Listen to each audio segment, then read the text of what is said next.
ایک صحابی آئے، کہنے لگے یا رسول اللہ میرا پڑوسی ہے، وہ منافق تھا، اس کی کھجور تھوڑا یوں ٹیڑھی ہو کر میرے گھر کی طرف اس کے شاخیں ہیں، جب پھل آتا ہے تو کھجوریں پک کر نیچے گرتی ہیں، میرے چھوٹے چھوٹے بچے ہیں وہ اٹھا لیتے ہیں، تو یہ ادھر سے بھاگا بھاگا آتا ہے اور ان کے منہ سے کھجوریں نکال لیتا ہے۔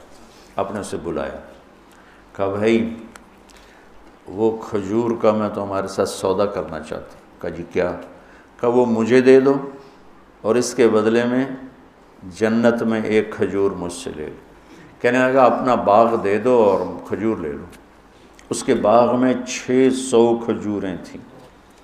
سبحان اللہ، یہ مزاج ایمان ہے اللہ کے رسول کے سامنے کہ ہمیں آپ کے سانچے میں ڈھلنا ہے۔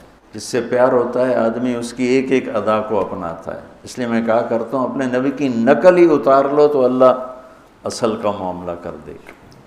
خوش آمدید ویورز، السلام علیکم ورحمۃ اللہ وبرکاتہ۔ میں سرتاج احمد ایوبی۔ آج ہم جس ویڈیو کا ریئیکشن کرنے والے ہیں اس کا ٹائٹل ہے کھجوروں کا باغ۔ میں ہوں فرجانہ ایوبی۔ یہ ویڈیو طارق جمیل صاحب کا ہے۔ آپ کو اس ویڈیو کا لنک ڈسکرپشن باکس میں مل جائے گا۔ تو وقت کو بالکل ضائع نہیں کرتے ہیں اور ویڈیو شروع کرتے ہیں۔ ایک صحابی آئے، کہنے لگے یا رسول اللہ میرا پڑوسی ہے، وہ منافق تھا، اس کی کھجور تھوڑا یوں ٹیڑھی ہو کر میرے گھر کی طرف اس کے شاخیں ہیں، جب پھل آتا ہے تو کھجوریں پک کر نیچے گرتی ہیں، میرے چھوٹے چھوٹے بچے ہیں وہ اٹھا لیتے ہیں، تو یہ ادھر سے بھاگا بھاگا آتا ہے اور ان کے منہ سے کھجوریں نکال لیتا ہے۔ تو آپ مہربانی کریں صرف اس کو یہ سمجھا دیں کہ اتنی سختی نہ، جو گر گئی کھجور وہ تو گر گئی، کسی نے بچے نے اٹھا لی، تیرے کام کی تو ہے نہیں۔ تو آپ نے کہا ٹھیک ہے۔ آپ نے اسے بلایا، کہا بھائی وہ کھجور کا میں تمہارے ساتھ سودا کرنا چاہتا ہوں۔ کہا جی کیا؟ کہا وہ مجھے دے دو اور اس کے بدلے میں جنت میں ایک کھجور مجھ سے لے لو۔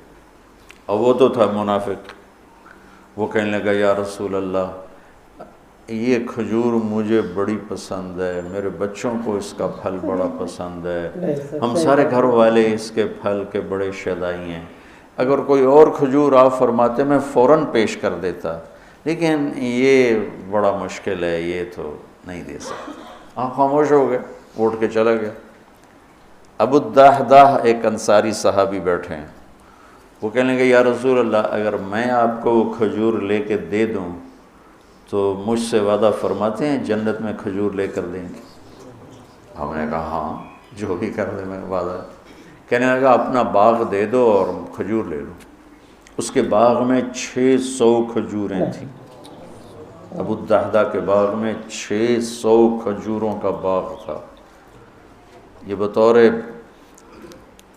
اگر آپ اس کو کسی زمیندار کی آنکھ سے دیکھو تو یہ اتنی بڑی یہ دولت اور سرمایہ ہے۔ 600 کھجوروں کا باغ مانے رکھتا ہے۔ سبحان اللہ۔ ابو الدحداح کی سنو، کہہ رہے ہیں پھرو گے تو نہیں اپنے معاہدے سے، پھرو گے تو نہیں؟ سبحان، پھرنا تو اس کو چاہیے، نہیں میرا دماغ خراب ہے، 600 کھجوراں تینوں دے کے دے، آپ میں روٹی کی تھکا ہوں۔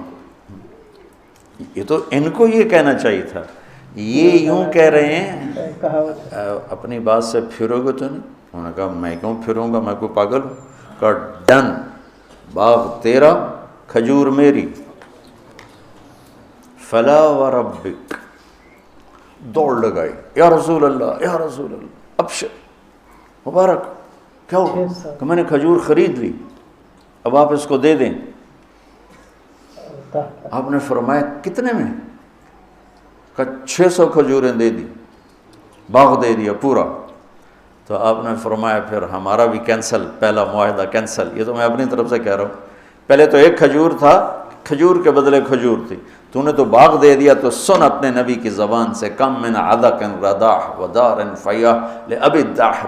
मैं अभी देख रहा हूँ तेरे लिए जन्नत में बेशुमार बागात अल्लाह ने लगा दिए और तेरे लिए आलीशान घर बना दिए, चूँकि हर बाग में अंसार घर बनाते थे। तो कहा जितने बाग हैं उतने तेरे महल हैं, मेरे रब ने तेरे लिए बना दिया। कहा फौज तो रब्बिल काबा, रब काबा की कसम, मुझे और कुछ नहीं चाहिए। और वहाँ से दौड़ लगाई और पहुँचे अपने बाग। अंदर नहीं गए, चार दीवारी होती थी हिफाजत के लिए, अंदर नहीं गए कि कहीं देख के कोई दिल पे असर न हो जाए। बाहर से उम्मुद्दाहदा, खजूरों के ज़माने में अंसार बागों में शिफ्ट हो जाते थे राखी के लिए, हिफाजत के लिए। तो बच्चे और बीवी बाग में थे, तो उन्होंने अंदर से जवाब दिया, जी का बाहर आ जाओ। क्या हुआ? कहा हमने बाग अल्लाह के नबी के हाथ बेच दिया है और इसके बदले में हमें जन्नत में बाग मिल गया है। तो उनकी बेगम ने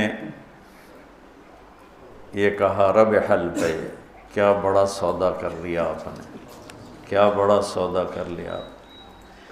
हालांकि वो कहती है बच्चे कहाँ से खाएंगे, हम कहाँ से खाएंगे, रोटी कहाँ से आएगी। उनका रब हल पे, बहुत आलीशान सौदा किया है। ये मिजाज ईमान है अल्लाह के रसूल के सामने कि हमें आपके सांचे में ढलना है। जिससे प्यार होता है आदमी उसकी एक एक अदा को अपनाता है। इसलिए मैं कहा करता हूँ अपने नबी की नकल ही उतार लो तो अल्लाह असल का मामला कर देगा। कि अल्लाह को अपने नबी की हर शय पसंद है, तो यहाँ नकल मार के पास हो जाते हैं। अगर मैं अपने नबी का हुलिया ही बना लूँ, हुलिया ही बना, वो ये मुहावर कहते हैं शक्ल मोमना करतूत काफरा, तो मैं कहता हूँ शक्ल भी काफरा बना ले, करतूत भी काफरा बना ले, ये तो दो गुनाह हो गए। हम सिर्फ अपने नबी की नकल उतार लें और अंदर अल्लाह के हवाले करें। अल्लाह इस पर ही पता नहीं कैसे क्या फैसले फरमा दे। मौलाना तारिक जमील साहब ने इसमें खजूरों का किस्सा बयान फरमाया है। एक साहबी अल्लाह के रसूल के पास आए, उन्होंने फरमाया मेरे पड़ोस में एक मुनाफिक रहता है, उसकी खजूरें जो हैं डाल जो मेरे घर में जब खजूरें आती हैं वह खजूरें गिर जाती हैं और मेरे बच्चे छोटे छोटे हैं उठा के खा लेते हैं और वो आकर के मुंह से निकाल लेता है। आप वहाँ पहुँचे और उस मुनाफिक को बुलाया और कहा ये सौदा कर लीजिए। तो उसने कहा हम इसका सौदा नहीं करेंगे, हमें वो बहुत पसंद है, हमारे बच्चों को पसंद है। वहीं पर एक सहाबी अबू दहदा बैठे हुए थे, उन्होंने कहा अल्लाह के रसूल आप फरमाए तो मैं जाके सौदा कर लूँ जो आपने वादा किया इसको जन्नत में खजूर देने का। तो उन्होंने फरमाया बताओ क्या मांगी कीमत। तो उसको देना तो नहीं था, उसने कहा ऐसी मांगू जो ये दे ना सके जो। तो उसने कहा कि 600 खजूरों का जो बाग है उसके बदले में मैं दे सकता हूँ। तो उन्होंने कहा बदले को तो नहीं, कहा नहीं। तो कहा ठीक है मैं 600 खजूरों का बाग तुझे दे रहा हूँ और ये खजूर मुझे दे दे। बात पक्की हो गई। आकर के अल्लाह के रसूल से फरमाया अल्लाह के रसूल मैंने सौदा कर लिया। तो कहा क्या किया? कहा मैंने 600 खजूरों का बाग उसको दे दिया, उसके बदले में ले लिया। तो अल्लाह के रसूल ने फरमाया कि मैं भी अपना फ़ैसला बदलता हूँ और मैं भी देखता हूँ जन्नत में अल्लाह ताला तुम्हारे वास्ते बहुत से बागात और बहुत से महलियात बना दिए। फिर आप इसके बाद बाग पहुँचे, वहाँ पर आपके बच्चे बीवी थे, उनसे कहा आओ और मैंने इस बाग को अल्लाह के रसूल के हाथ बिक्री कर दिया। तो उन्होंने कहा बहुत बेहतर किया, बहुत बड़ा सौदा किया है। तो ऐसी मोहब्बत और अज़मत थी अल्लाह के रसूल पर मर मिट जाने वालों की, उन्होंने दुनिया और आखिरत अपनी कामयाब कर ली। हमको भी चाहिए कि नबी की सुन्नतों पर, उनके नक्शे कदम पर चलें, अपनी दुनिया और आखिरत बना लें। आपको इस वीडियो में सबसे अच्छा क्या लगा हमें कमेंट सेक्शन में ज़रूर बताइएगा। वीडियो को लाइक शेयर एंड सब्सक्राइब करें। तब तक के लिए अल्लाह हाफिज़।